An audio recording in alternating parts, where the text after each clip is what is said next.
Peace, y'all. Peace. So in this video, I'm going to be breaking down the aspect of the apocalypse. All right. Now, this video is not to scare you, but it's going to give some sort of scientific proof and also a form of premonition. All right, that have been said by many different people. All right, I'm going to give you three different aspects. We're going to use the Bible. Then we're going to go into detail on how science has proven a lot of these things. But we're going to discuss the aspect of the apocalypse. All right. Now,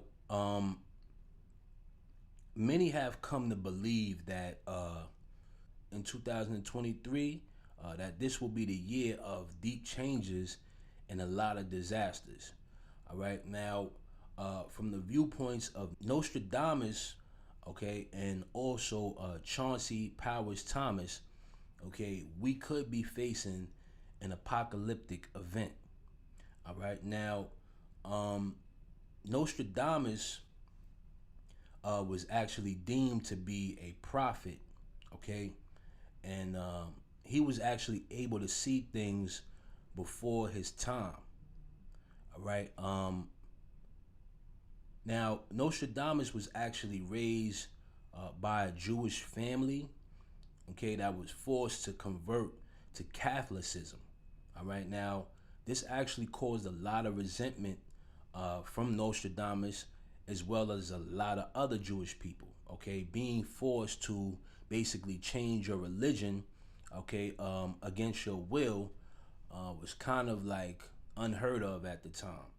All right. But you know, they would practice the whole faith of Jewish Christianity. All right. But at the age of 19, he went to the University of Avignon, all right, to actually study medicine. All right. And he actually became one of the smartest in medical studies. Now, during this time, okay, his peers were actually jealous and began to send out spies, all right, to watch his every move, in hopes to find out his secrets to how he knew all of this knowledge, all right, because a lot of other people that were studying medicine at that time didn't know the techniques that he was using, all right. But once they was unable to find out how he was using the techniques, a lot of these people assumed that he was working with the devil, okay, like some sort of spiritual practice was done in order for him to gain this knowledge, all right. Now, during the bubonic plague, Nostradamus actually created a remedy, okay, to help build a lot of people in France immune system, all right, and this actually helped him and allowed him to become very famous all throughout France. All right. Now, while traveling and healing people of the plague, all right, his wife and children were at home actually dying from the plague. All right. Now, once he lost his family, he actually went on a hiatus. Like, he disappeared from the world for a long time. And a lot of people were out there looking for him, trying to find out where Nostradamus actually was. All right. But, you know, I truly believe that during this time he built up a lot of resentment towards God. All right. Because you got to think about it, the irony of having such great powers to actually heal people. All right. But you couldn't heal, you know, the people that you actually love, which was his wife and children. All right.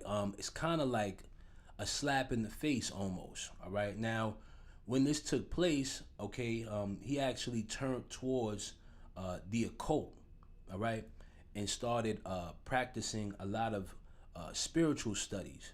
All right. He was into astrology and also wizardry. All right. Now, some people would say a lot of the prophecies that Nostradamus would come up with was because of his reading of the stars. All right, he studied the whole concept of how the stars were aligned and would get his messages through that way. All right. Now, when he returned back to France, okay, he actually published his first book in 1555, which was titled Propheties, okay, also known as Prophecies, okay, which a lot of disasters and catastrophes have actually came true that he wrote in this book. All right. Now, some people would dispute that Nostradamus may be a prophet, or that the powers that be could possibly be using these prophecies to carry out their plan.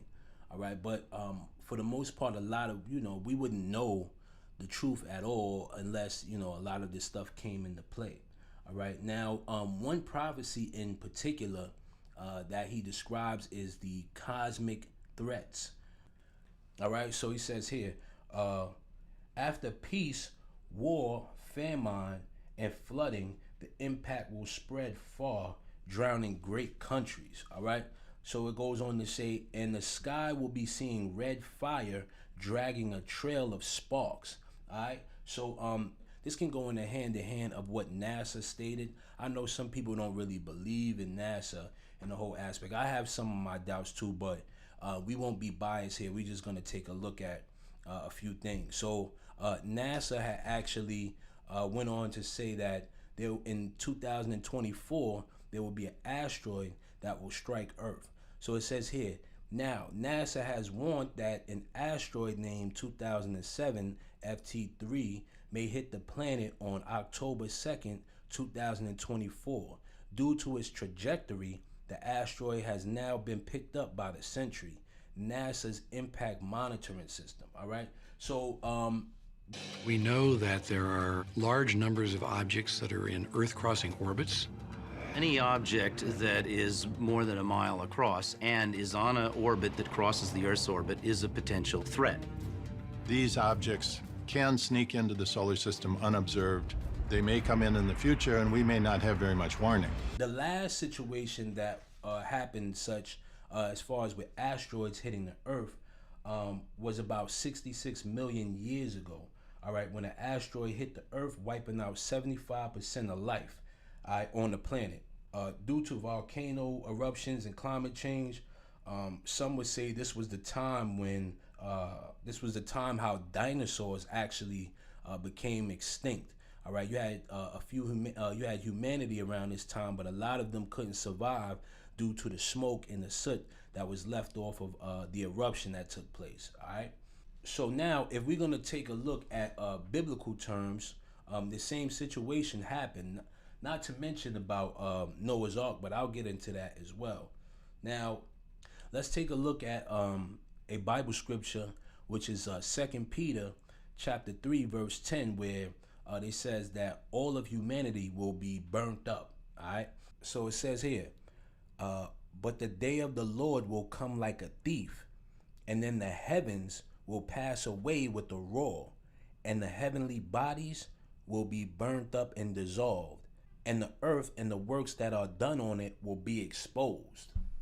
Now, if you pay attention to what's going on, we are in the expose era, all right, where everything is being exposed. All right, so now that's a clear indication that the earth will end by use of fire. All right, now many people have discussed this beforehand and said that, okay, well, the last time the earth was wiped out, it was the concept of Noah's Ark. All right, but then this time, the apocalypse that will take place will be of fire. All right, and now this is a representation of that asteroid actually hitting Earth. All right, where everything will be pretty much burnt to a crisp. All right, now Dr. Chauncey Power Thomas, right, who was actually an engineer at McDonnell Douglas. Now, McDonnell Douglas is an aerospace manufacturer. All right, they specialize in building spacecrafts and all of these type of things, airplanes and different things, helicopters. So he's had specialization. Also, he's actually a scientist, but he's had specialization in the whole concept of spacecrafts, okay, and visiting outer space. Now, he actually depicted a shift in the Earth as well in his book, which was titled The Adam and Eve Story. All right. Now, some may consider this theory to be pseudoscience, but if there happens to be a shift, it can actually cause a cataclysmic disaster.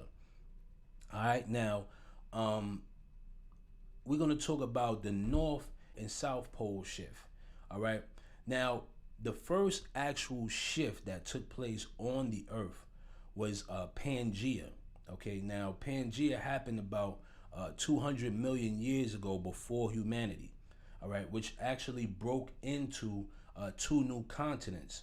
All right. Now, one of the two continents was Laurasia and Gondwanaland. All right. Now, Laurasia today is known as North America. All right. And Gondwanaland is actually known as Antarctica, Australia, and South America. All right. But if we look here, all right, there is a separation between the two Americas. All right, which may actually prove that the Earth's rotation, it actually goes in different directions. All right. Think of it like a piece of paper. Okay, like if a piece of paper is torn in two different directions, right, you get an effect which would cause a rip. All right. But if you try to tear the paper in the same direction, all right, it would actually do nothing. All right. Same thing as if you take your you take your two index fingers, right, and point them towards each other. Say for instance, if you want your left finger to go clockwise and your right finger to go counterclockwise, right? It's pretty much impossible to do. All right, because you know that balance, you need that balance, that duality. All right, it has to be some sort of energy, a negative and positive. All right, so it's kind of like the same aspect or the same theory on how the Earth actually shifts. All right. Now, Dr. Chauncey Thomas says the next Earth shift will cause a cataclysmic disaster. All right, where the Earth will stop and begin to rotate in a different direction. With a rumble so low as to be inaudible, then fueling into a thundering roar, the earthquake starts. Only it's not like any earthquake in history. In California, mountains shake like ferns in a breeze. A mighty Pacific rears back and piles up into a mountain of seawater more than 2 miles high, then starts its race eastward. The wind attacks, shredding everything in supersonic bombardment. The mountain of Pacific seawater follows the wind eastward, burying Los Angeles and San Francisco as if they were but grains of sand. Across the continent, the 1,000-mile-per-hour wind wreaks unholy vengeance everywhere, mercilessly. In many places, the Earth's molten sublayer breaks through and spreads a sea of white-hot liquid fire. In a fraction of a day, all vestiges of civilization are gone, and the great cities, Los Angeles, San Francisco, Chicago, Dallas, New York, Boston, are nothing but legends. Barely a stone is left where millions walked just a few hours ago. South America finds the Andes not high enough to stop the violence. In less than a day, the entire continent is burned by molten earth fire, buried under miles of violent seas, then turned into a frozen hell. Everything freezes: man, beast, plant, and mud in less than 4 hours. Europe cannot escape. The Alps, Pyrenees, Urals are shrunken, then heaved even higher when the wall of seawater strikes. Western Africa and the sands of the Sahara vanish. The fury marches on for 6 days. During the 6th day, the ocean starts to settle. The Bay of Bengal Basin just east of India is now at the North Pole. The Pacific Ocean, just west of Peru, is at the South Pole. New ice caps begin to form in the new polar areas. Greenland and Antarctica, now rotating equatorially, emerge with verdant tropical foliage. New York lies at the bottom of the Atlantic, covered by unbelievable amounts of mud. Of San Francisco, Los Angeles, Chicago, Dallas, and Boston, not a trace is left. The cataclysm has done its work and drives the pitiful few who survive into a new Stone Age. We join Noah, Adam and Eve, Atlantis, Mu and Olympus. And Jesus joins Osiris, Tahora, Zeus, and Vishnu. All right, so as you can see there, he kind of described what would take place, as if, what would take place if this shift took place, right? And now, the most popular shift that was known to man that a lot of people are familiar with is actually Noah's Ark, all right, where it rained for 40 days and 40 nights, causing a massive flood. Another situation where a shift took place was also in China. With China's Great Flood, all right, that actually lasted 2 generations, all right, and they left their homes to actually live on high hills in the mountains, all right. Now, when we take a look at this, right, what it's basically going to do is, if this was to happen, all right, to humanity, it would basically cause a change in the atmosphere, all right. So when we see now temperatures are starting to get colder on the south region, okay, and places like New York is beginning to get warmer. Like right now we're in January in New York and it's like 50 degrees, all right, which is kind of unheard of, but it's letting us know that there is basically a shift going on, all right. There's been a lot of rainstorms in California as well, but this is letting us know that the earth is getting ready to actually shift and go in a different direction, all right. Now, I want to talk about this book that Dr. Chauncey Thomas actually wrote, okay? Now, some people would consider this to be, like I said, pseudoscience, but he had actually used a pseudonym name to write this book. Why? Possibly because, there's numerous stories of things being out there of him, being a part of the CIA as well. But actually, when he wrote this book, the CIA confiscated the story of Adam and Eve and deemed it as classified, all right? So this book was actually written in 1965, but it was banned, okay? It was banned from the use of public. And when they banned it, they considered hiring him, all right? And when they hired him, they republished the book, all right? But when they republished the book, funny thing is that they left a few pages missing from the book, all right? So now when they leave a few pages leaving from the book, nobody knows what exactly was left out of the book. But needless to say, a lot of important documentation that was inside of this book was missing, all right? Yeah, man, I just wanted to talk about this really quick. And like I said, it's not a fear-mongering video to scare you guys or whatever, but I just basically wanted to discuss the aspect of the apocalypse, all right? A lot of people think that it's going to be what we see in movies, right? But as you guys can see and understand that, a lot of this stuff that is predicted in the Bible and other forms of publications, a lot of this stuff is, prophesied, all right? A lot of these things came true. So, like I say all the time, guys, try to live righteous, be right, get your life right with God, because we never know when our time will come, all right? Peace.